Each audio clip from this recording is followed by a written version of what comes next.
Hi. మరి ఏం చేస్తున్నాం బంగారం? ఫ్రెంచ్ ఫ్రైస్ చేస్తున్నా. ఎలా? ఇదిగో ఫస్ట్ బంగాళదుంపని ఇలా పొడవుగా కట్ చేసుకోవాలి. ఆ తర్వాత కొంచెం సాల్ట్ వేసుకొని కొంచెం బాయిల్ చేసుకోవాలి ఒక 5 మినిట్స్. ఆ తర్వాత ప్రాసెస్ చెప్తాను. మనం దీనికి ఇది కావాల్సింది ప్రిపేర్ చేసుకుందాం. హాఫ్ కప్ తోని బియ్యం పిండి వేసుకున్నాను. అందులో కొంచెం శనగపిండి. అంటే నేను మెజర్మెంట్స్ చెప్పట్లేదు, మీరు ఇంట్లో చేసుకున్నప్పుడు బంగాళదుంపలు ఎన్ని కట్ చేసుకుంటారో దానికి అంచనాగా వేసుకోండి. ఇందాక కొంచెం అందులో సాల్ట్ వేసుకున్నాం కదా, ఇందులో ఇంకొంచెం సాల్ట్, కొంచెం కారం, ఇది మసాలా అంటే నేను యూజ్ చేసింది కొంచెం ఉంటే వేస్తున్నాను. ఇది అవసరం లేదు, ఉంటే వేసుకోవచ్చు లేకపోతే లేదు, అది మీ ఇష్టం. అదే అల్లం వెల్లుల్లిపై గరం మసాలా సామాన్లు పేస్ట్ వేసాను కదా, అది కూడా కొంచెం ఇందులో వేసుకొని కలుపు. అంటే ఇది పర్వాలేదు, ఇది వేసుకోకపోయినా పర్వాలేదు, కాకపోతే ఉన్నదని వేసాను. రండి ఒకసారి రండి. ఇదిగో ఇలా వస్తుంది కదా, ఇలా వచ్చినప్పుడే ఆపేసుకోవాలి. ఎక్కువ కుక్ అయిపోయినా సరే మళ్ళీ మనకి క్రిస్పీగా రాదనమాట, మెత్తగా అయిపోయి ఇడికిపోద్ది. సో ఈ స్టేజ్ లో ఉన్నప్పుడే మనం వార్చేసుకోవాలి. 5 మినిట్స్ అంటే 5 మినిట్స్ సరిపోతుంది. అంటే ఎక్కువసేపు ఉంచినా బాగా బాయిల్ అయిపోతుంది అనమాట, అప్పుడు బాగోదు. వాటర్ వేసుకుంటూ కలపాలి పేస్ట్.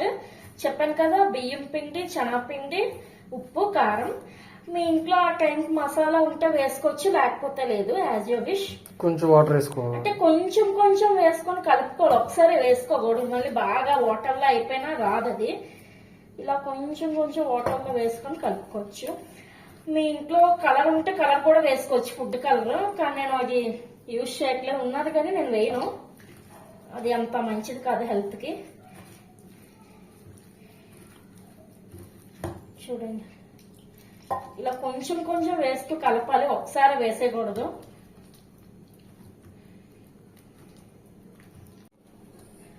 చూడండి, అది బాయిల్ అయిపోయింది కదా, మనం ఇది కలుపుకున్నాం కదా, ఇది ఇందులో ఇలా డిప్ చేసుకొని కొంతసేపు అలా పక్కన పెట్టుకుంటే అదంతా దీనికి మిక్స్ అయ్యి కొంచెం ఫ్లేవర్ బాగుంటుంది అనమాట. అంటే వెంటనే వేసేయకుండా కొంచెంసేపు అలా వేసుకుంటే సరిపోతుంది.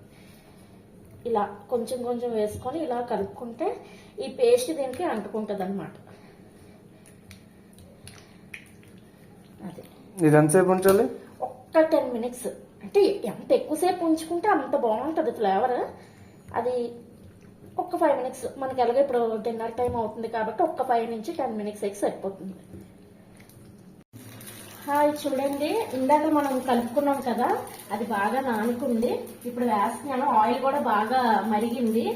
ఆయిల్ కొంచెం ఎక్కువ వేసుకోండి, ములిగినట్టు. చూడండి,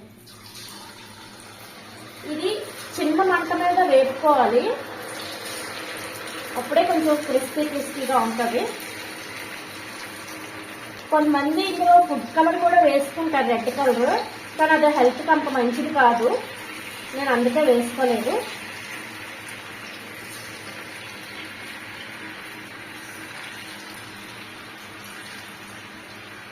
అలా అనేది ఎక్కువ తినొద్దు, ఎందుకంటే కొంచెం డీప్గా ఫ్రై చేస్తాం కాబట్టి పింపుల్స్ అది ఎక్కువ వస్తాయి అన్నమాట. మరీ ఎక్కువేం కాదు, ఏదో నెలకు ఒకసారి అలా అయితే పర్వాలేదు. చిన్నపిల్లలు బాగా ఇష్టంగా తింటారు ఇది.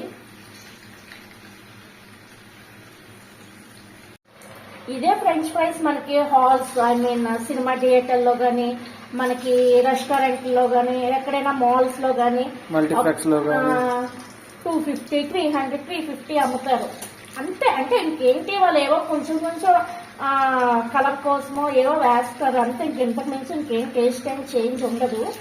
కానీ అది కొనుక్కొని అంతంత పెట్టుకునే కన్నా ఒక 1/2 కేజీ బంగాళదుంపలు తెచ్చుకుని ఇలా చేసుకోవడంలోనే మంచిగా ఉంటుంది. కాకపోతే మనం ఇలాగా స్వయంగా మన చేతులతో చేసుకుని పిల్లలకు పెడితే ఇంకా హెల్త్కి కూడా మంచిది. వాళ్ళు ఏవో రంగులు వేసే కన్నా ఇదే బెస్ట్. నేనైతే ఈ ఆప్షనే ఎంచుకుంటా. అది ఎవరి ఇష్టం వాళ్ళది అనుకోండి. ఇప్పుడు నేను చెప్పినంత మాత్రాన మీరు మానేరు, కాకపోతే నా తరపు నుంచి చిన్న ఇన్ఫర్మేషన్ అంతే.